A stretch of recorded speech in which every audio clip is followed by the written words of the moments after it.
La pluie frappe le tram comme une pluie d'aiguilles. Léa serre son téléphone. Son souffle court. Une notification.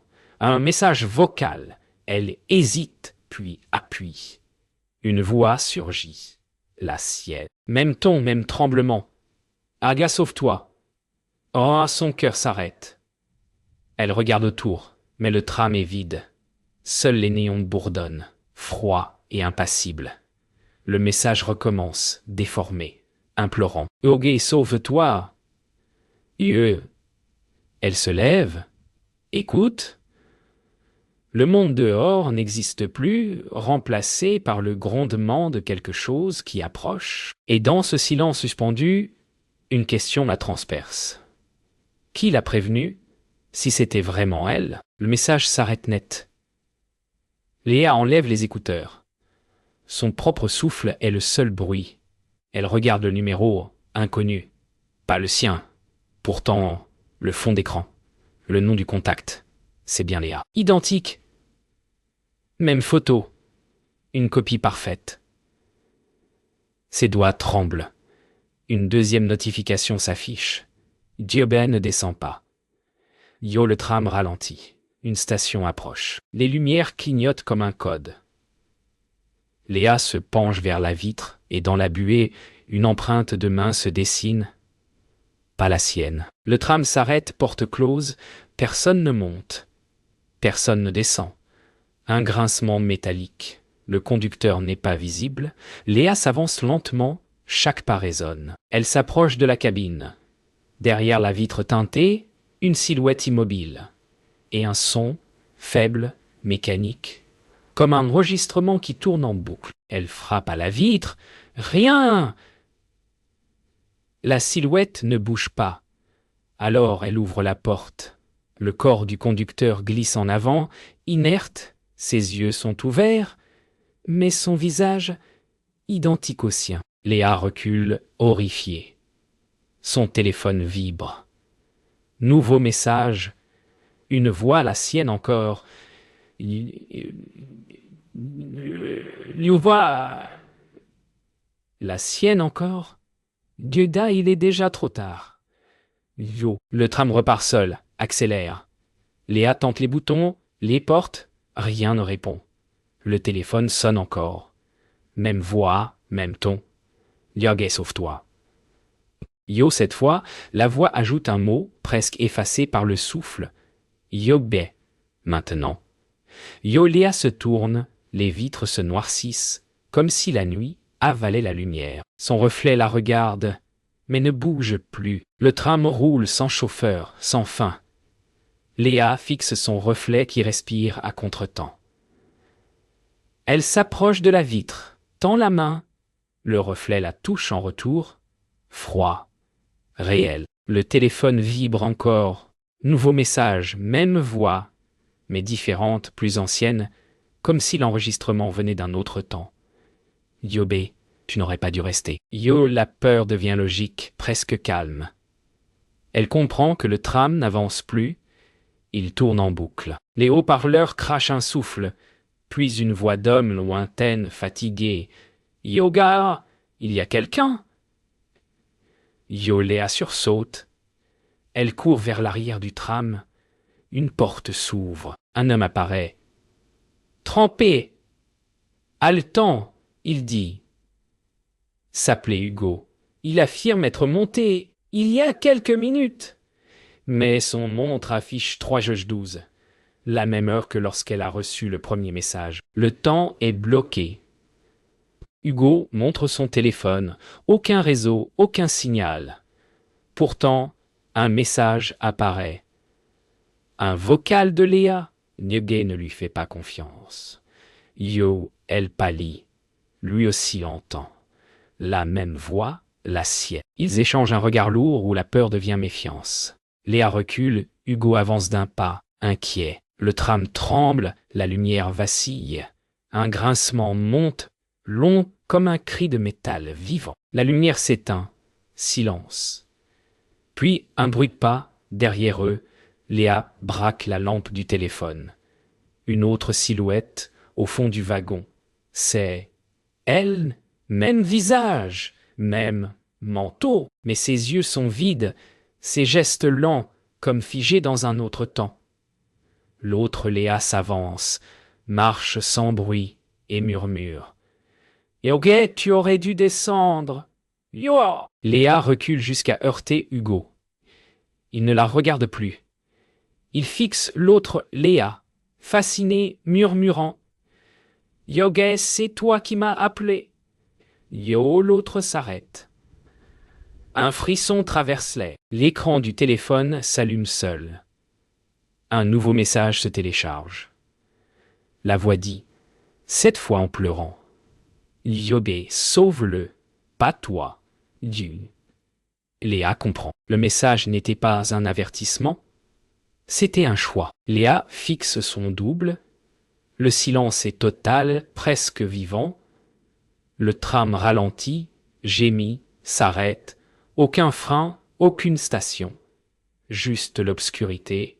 L'autre Léa avance, son ombre glissant sur le métal. « Yoguet, je suis celle qui a survécu. »« Yo », dit-elle doucement. Les mots sonnent vrais, impossibles. Léa recule, heurte un siège. Le téléphone vibre à nouveau. Même message, même voix. Mais cette fois, elle entend derrière en écho la sienne. Celle qui l'enregistre maintenant. Hugo se tient entre elles, perdu. Sa voix tremble. Hugo est laquelle? Est la vraie? Yo, les deux Léa restent immobiles. Le silence s'étire, fragile. L'ancienne lève lentement la main, montre le plafond. Des caméras, toutes braquées sur Léa. Des images d'elle en boucle dans le tram, seule, encore et encore. Comme si chaque minute se réécrivait. Léa comprend. Le tram est un piège temporel et l'une d'elles en est la clé. Le tram se met à vibrer. Les vitres tremblent. Hugo s'effondre, tenant sa tête. Yoga, elle parle dans ma tête. Yo, les deux Léa s'approchent de lui.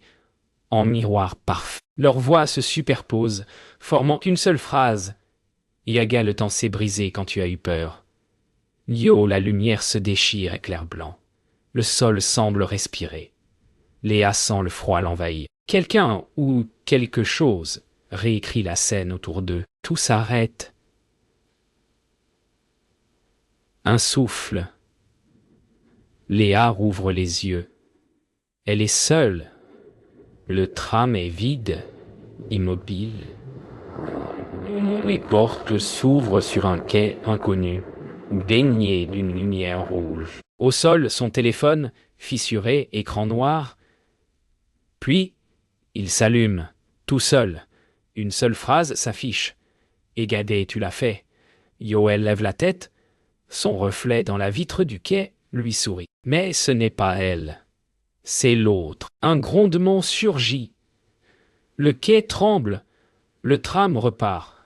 Sans elle. Léa reste figée, observant son propre reflet disparaître dans la nuit.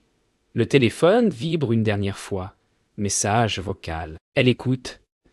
Sa propre voix murmure, apaisée, presque heureuse. « Chicoun, tu t'es sauvé. » Yo, Léa ferme les yeux. Derrière elle, le sifflement du vent se mêle au son lointain d'un train qui revient ou qui n'est jamais parti. Le silence du quai pèse comme un souvenir. Léa regarde les rails disparaître dans la brume rouge. Le téléphone vibre encore. L'écran affiche une date. Demain, puis une note vocale. Sa voix, fatiguée, dit « Ego, ce n'est pas un train. C'est un enregistrement. » Yo, elle lève les yeux. Autour d'elle, le quai se tord doucement. Les panneaux deviennent flous. Les horloges tournent à l'envers. Elle comprend. Elle n'a jamais quitté le tram. Un bruit de pas derrière. Elle se retourne. Hugo, trempé, hagard, les yeux vides. Il murmure. « Et hagard, on tourne en boucle. Chaque fois que tu meurs, tout recommence. Yo, elle chancelle. » Ses souvenirs se mélangent. Plusieurs versions d'elle, fuyant, criant, tombant dans le noir. Hugo l'approche, la supplie. Yoguet, il faut recommencer encore une fois. Mais cette fois, ne m'écoute pas. Le téléphone tombe, s'éclate. Le son d'un train retentit dans le tunnel. Impossible. Il ne devrait pas y en avoir. Léa court vers la sortie, mais chaque pas la ramène au même endroit. Le quai infini se réinvente autour d'elle. Sur les murs, des affiches apparaissent. Sa photo, son nom, sa voix en ligne, disparue depuis 3 jours. Alors c'est ça, elle n'a jamais reçu le message. Elle l'a envoyé. Elle s'arrête, épuisée. Devant elle, le tram réapparaît, immobile, ouvert, l'intérieur plongé dans une lumière blanche. Hugo est à l'intérieur, immobile, les yeux fixés sur elle. Elle monte lente. Le silence est lourd. Puis l'écran du tableau de bord s'allume. Une interface d'enregistrement. Nom du fichier? Léa 0. Elle comprend. Le premier message. Le point d'origine. Léa pose sa main sur le micro. Le voyant rouge s'allume. Sa propre voix, depuis le futur, commence à se superposer à la sienne. Yoguet, sauve-toi. Yo, les deux voix s'accordent. Fusionnent. Elle comprend. C'est elle qui boucle le temps. C'est elle qui avertit. Encore, encore, encore. Le tram se met à bouger, lentement. La lumière s'efface. Elle parle une dernière fois. Et Hugo, si tu m'entends, fuis, ou tout recommencera. Le tram roule dans un néant sans fin. Plus de rails, plus de ville, seulement la brume, épaisse, rougeoyante. Léa parle dans le micro. Sa voix tremble. Chaque mot semble se diviser, se répéter à travers le temps. Yoga, si tu m'entends. L'écho répond avant qu'elle ne finisse. Yobé, fuis. Elle s'arrête. Le son vient de l'extérieur. Quelqu'un, une autre elle, est dehors, courant le long du tram, criant les mêmes mots. La boucle s'agrandit. Elle comprend que chaque message crée une version d'elle, prisonnière du moment de peur où elle l'enregistre. Des fragments d'elle, éparpillés dans le temps, hurlant le même avertissement. Des voix montent, des dizaines, toutes identiques, toutes suppliantes. Léa ferme les yeux. Le son devient une mer. Elle doit briser la boucle. Elle doit ne pas parler. Le silence est la seule fuite. Elle coupe le micro. Un instant, tout s'arrête. Les copies s'effacent lentement, aspirées par le noir.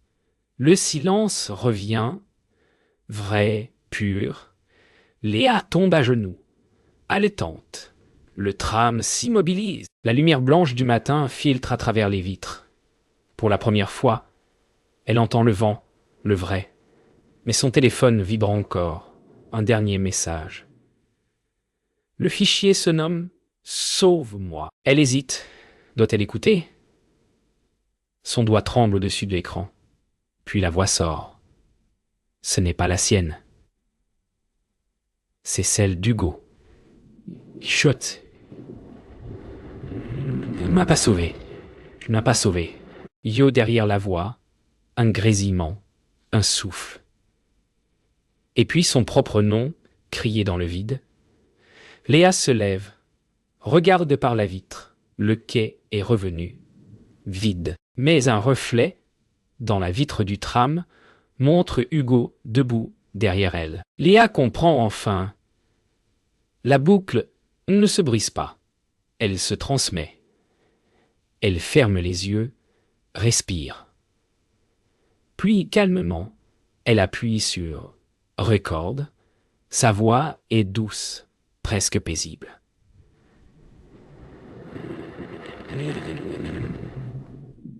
La voix est douce, presque « Ouah ». Yo, un léger sourire, traverse son visage. Le tram s'efface, remplacé par le grondement d'un autre train. Ailleurs, dans une autre nuit. Une autre Léa, quelque part, recevra le message. Et tout recommencera. Un grondement sourd réveille la nuit. Un nouveau tram s'avance, vide luisant sous la pluie. Une femme monte, Claire. Elle pose son sac, s'assoit près de la vitre. Une vibration dans sa poche, un message vocal inconnu. Elle l'écoute distraitement. Une voix féminine, tremblée. Souffle. Yabé sauve. Yabé, sauve-toi. Claire se fige. Le son est ancien, abîmé, et pourtant, c'est sa voix. Elle lève les yeux. Personne d'autre. Le tram avance lentement, silencieux. Le message se rejoue seul, amplifié par les haut-parleurs du wagon. Yogre, sauve-toi. Sa propre voix résonne dans l'air vide, déformé, distendu. Elle se lève, hurle. Yogé qui est là. Sa voix s'éteint dans un écho métallique. Les néons clignotent. Le tram ralentit. Et soudain, sur la vitre, une inscription se trace d'elle-même. Ne m'écoute pas. Les lumières s'éteignent. L'obscurité avale tout. Une silhouette apparaît au fond du wagon. Assise, immobile. Claire avance. Chaque pas résonne comme un coup. La silhouette se tourne lentement. C'est une femme, visage caché par les ombres. Quand la lumière revient, Claire sent son souffle se couper. La femme porte le même manteau, la même écharpe. Elle lui sourit, fatiguée. « Dieu, sauve-toi !» Claire chancelle. L'autre se lève, avance lentement.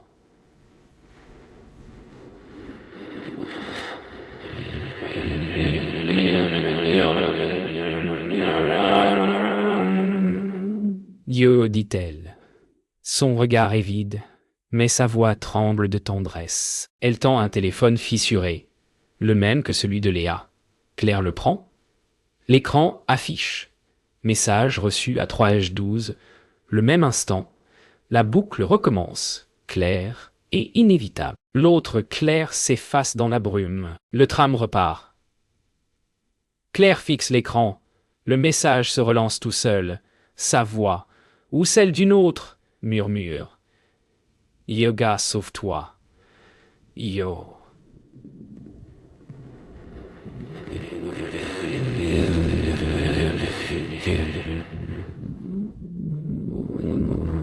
Murmure presque effacé.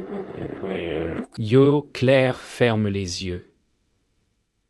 La pluie frappe les vitres en cadence. Son reflet la regarde. Un sourire nouveau sur les lèvres. Le tram s'enfonce dans la nuit. Le cycle recommence. La pluie s'étue. Le tram flotte dans une nuit sans fin. Claire regarde son reflet immobile, le téléphone serré dans sa main. Le message s'est arrêté, mais le silence résonne encore, comme s'il retenait un mot de trop. Le monde dehors ne bouge plus. Et soudain, un flash blanc. Dans la vitre, derrière son reflet, une autre femme, Léa, souriante. « Yoga, je savais que tu viendrais. » Yo. Claire se lève, approche la vitre. Léa parle sans ouvrir la bouche. Sa voix traverse le verre, douce, presque familière. Yobé.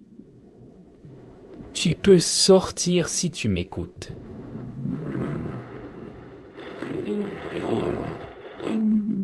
Claire hoche la tête. La vitre se fissure, lentement, comme une peau vivante. Derrière, une lumière blanche s'ouvre. Un tunnel. Léa tend la main à travers les craquelures. Claire touche le verre. Sa main passe à travers. L'air devient liquide. Le monde se dissout. Elle est tirée vers Léa, vers une lumière sans fin. Puis le silence éclate en mille échos. Toutes les voix, toutes les versions, répétant « Oh gars, sauve-toi, eux !» Elle fusionne, résonne, s'annule. Léa la regarde, apaisée. « Yo, gay, c'est fini. » Yo, dit-elle. Puis tout disparaît, silence. Puis un battement. Claire ouvre les yeux. Elle est assise sur un siège, dans un tram vide. Le jour se lève dehors.